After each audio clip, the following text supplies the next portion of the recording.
रुक्मिणीचा मुलगा आणि सून तिच्यासोबत अजिबात चांगला व्यवहार करत नव्हते आणि त्यामुळेच स्वतःचं आणि स्वतःच्या मुलीचं पोट भरण्यासाठी रुक्मिणी भीक मागून स्वतः आणि मुलीचं पोट भरायची.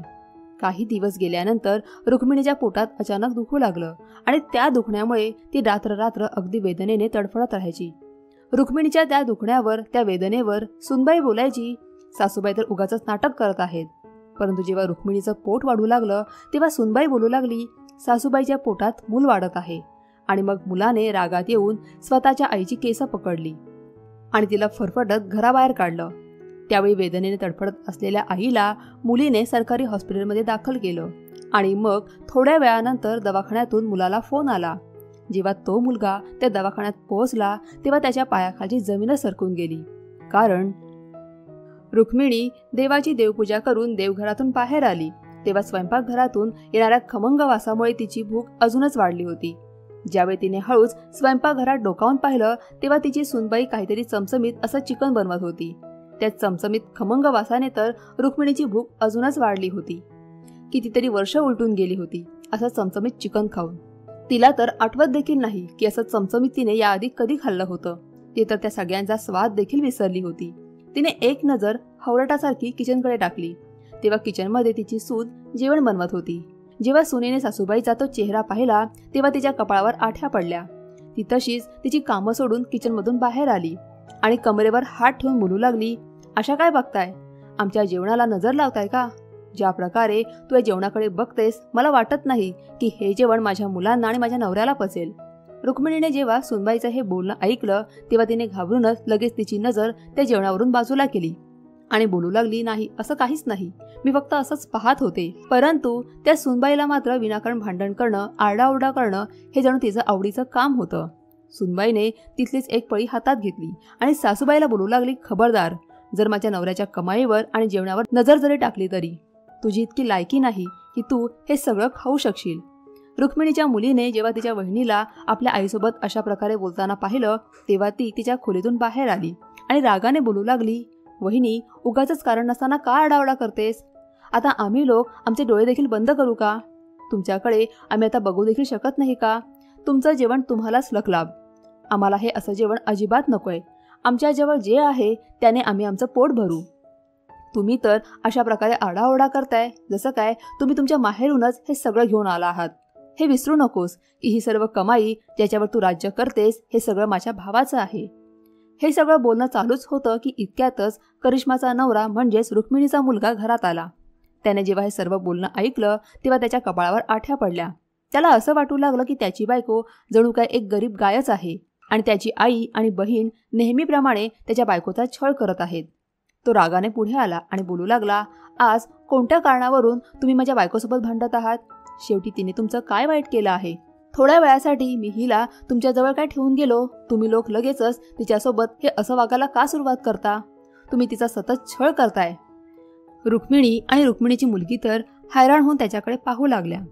नेहमीप्रमाणे आज देखील करिश्मा जिंकली होती आणि त्या दोघी मायलेकी हरल्या होत्या. दोघी देखील शांतपणे माघारी फिरल्या आणि स्वतःच्या खोलीत जाऊन बसल्या. तर दुसरीकडे करिश्माच्या खुशीचा काही ठाव ठिकाणाच राहिला नव्हता. दोघेही नवरा बायको आणि त्यांची मुलं अगदी मजेमध्ये चमचमीत जेवणाचा आस्वाद घेत होते. तर दुसरीकडे या दोघी मायलेकी खोलीत बसून अश्रू गाळत होत्या. त्यांना तर कोणी विचारलं देखील नव्हतं.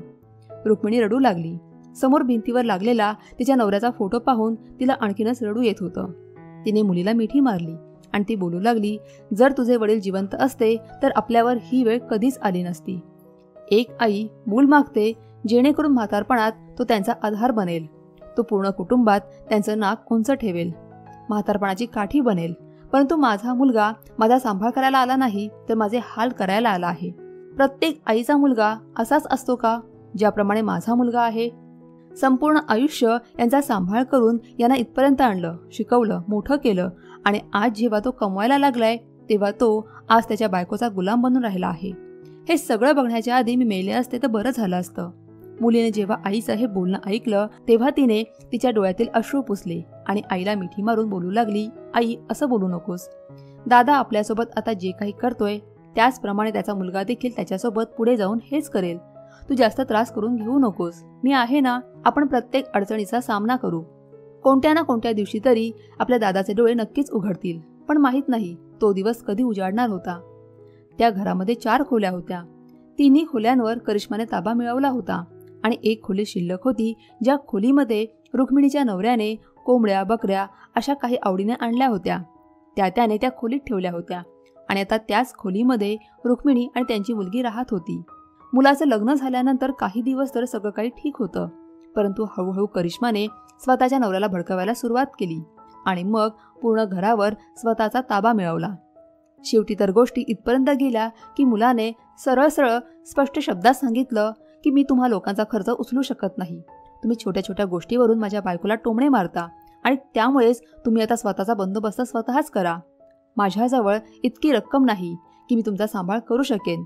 असं बोलून त्याने स्वतःच्या आईला आणि बहिणीला त्या खोलीमध्ये पाठवलं, जिथे काही वर्षांपूर्वी जनावरं बांधली जात होती.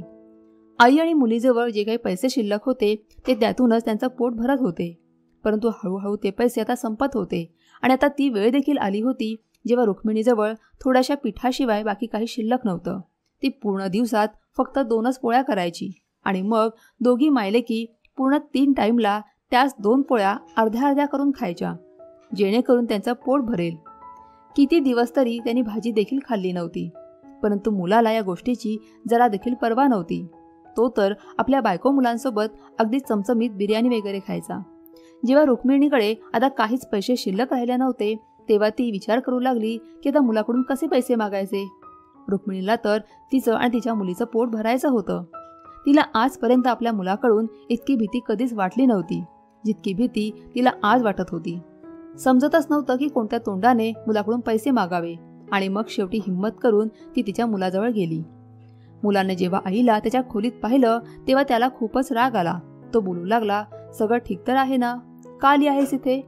रुक्मिणी तर थोडा वेळ काहीच बोलली नाही आणि मग त्यानंतर बोलू लागली, माझ्याकडे आता काहीच पैसे शिल्लक राहिले नाहीत, खायचं काहीच शिल्लक राहिलं नाही. तुझ्याकडून जर शक्य असेल तर मला काही पैसे देशील का? माझं तर या दुनियेमध्ये तुझ्याशिवाय दुसरं कोणीही नाही. आम्ही आमचं वेगळं जेवण बनवू, परंतु ते जेवण बनवण्यासाठी काही हातात पैसे तर पाहिजेत ना. करिश्मा तिथेच हजर होती. सासूचं हे बोलणं ऐकून तिला खूप राग येत होता, परंतु तेवढ्यातच रुक्मिणीचा मुलगा बोलू लागला, माझ्याकडे एवढे पैसे नाहीत. जे काही पैसे माझ्याकडे शिल्लक होते ते मी शेअर मार्केटमध्ये टाकले आहेत आणि तसंही या सगळ्याचा विचार तू आधी करायला पाहिजे होतास, जेव्हा तू माझ्या बायकोचा छळ करत होतीस आणि तिच्यासोबत उगाचच भांडण करायचीस. रुक्मिणीच्या डोळ्यात अश्रू आले होते. मुलाकडून स्वतःचा अपमान करून ती स्वतःच्या खोलीत परत आली आणि विचार करू लागली, आता ती कसं काय मुलीचं पोट भरणार? मुलगा तर अगदी परका झाला होता. रुक्मिणीजवळ नाही कोणती कला होती आणि नाही तिची मुलगी काही शिकलेली होती.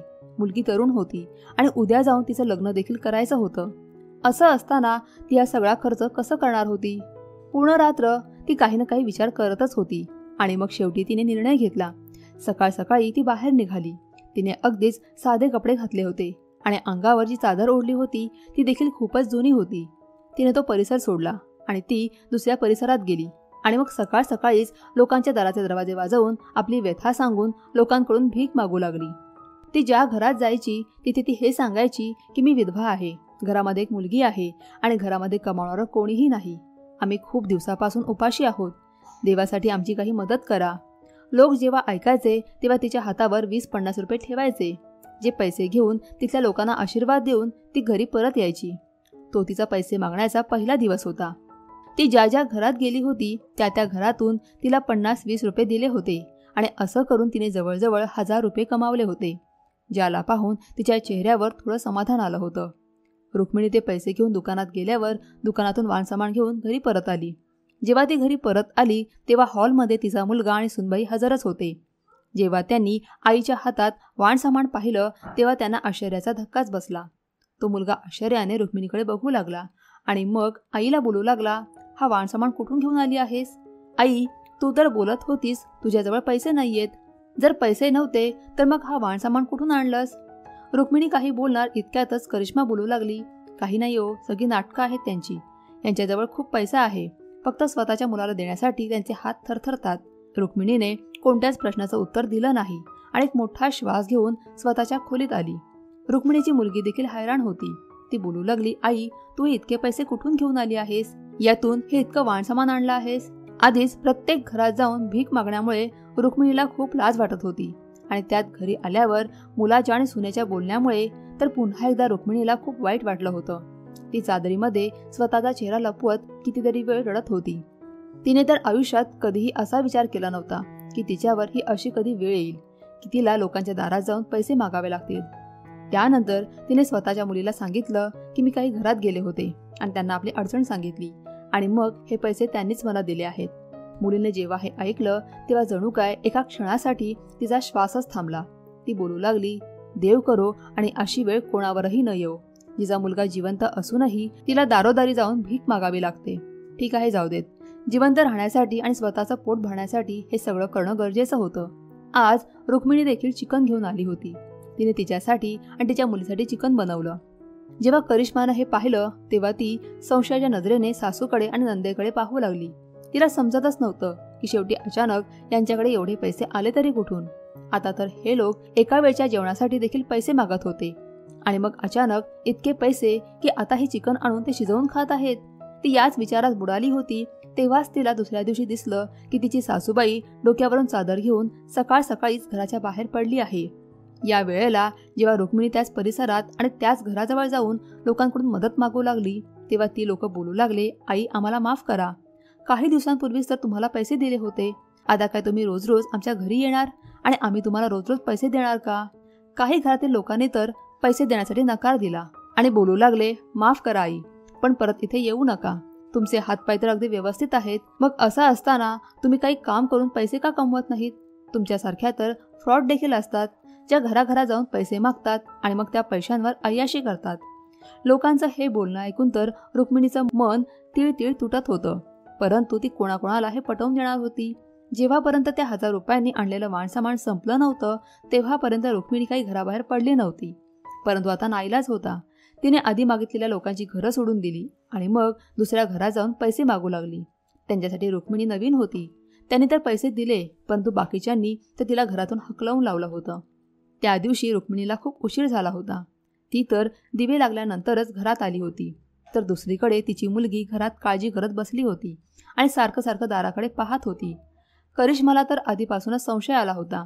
विचार करून करून तर तिला अगदी वेळ लागलं होतं की शेवटी ही सासू नक्की जाते तरी कुठे, की पुन्हा परत येताना तिच्याजवळ इतकं वाणसामान असतं. त्या दिवशी जेव्हा करिश्माची सासू परत घरी आली तेव्हा ती खूपच थकलेली दिसत होती. रुक्मिणीचा श्वास चढला होता आणि चेहरा अगदी निस्तेज झाला होता. ती इतकी जास्त दुरून चालत आली होती ज्यामुळे तिचा बीपी देखील हाय होत होता.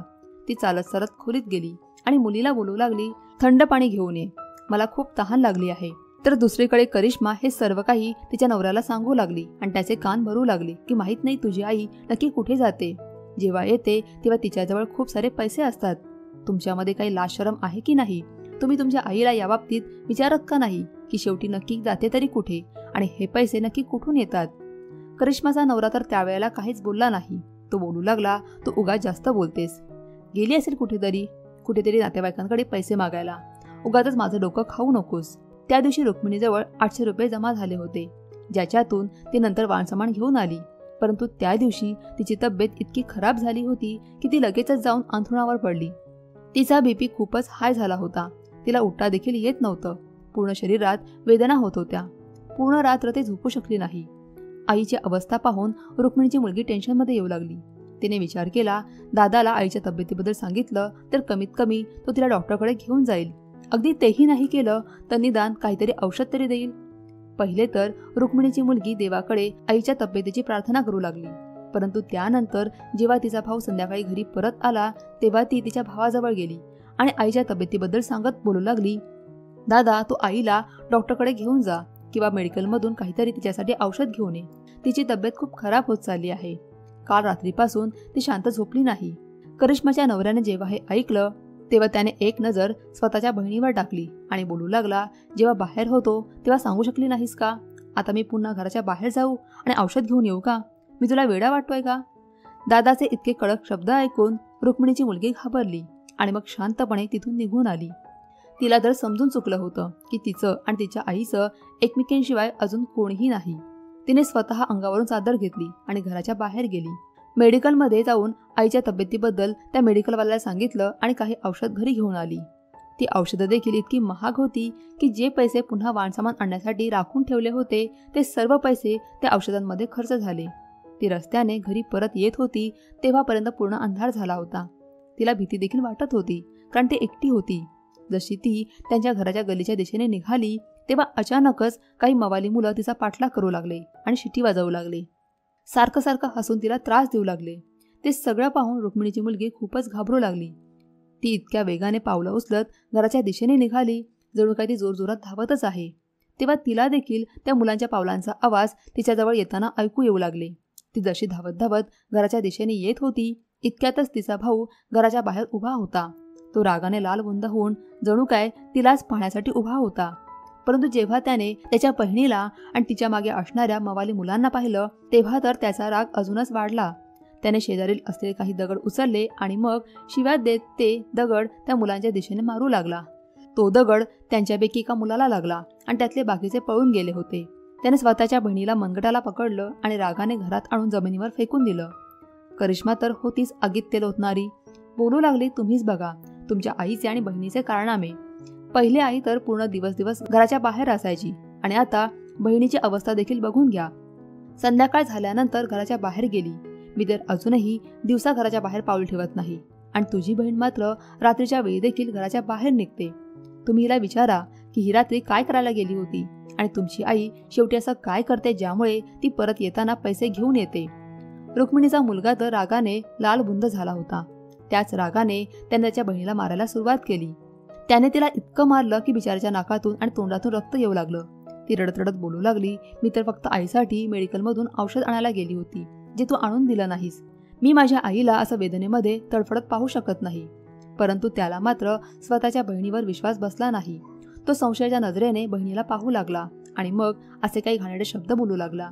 जेव्हा आईने हा गोंधळ ऐकला तेव्हा ती खोलीच्या बाहेर आली आणि मुलीला मुलाच्या तावडीतून सोडवून खोलीमध्ये घेऊन गेली.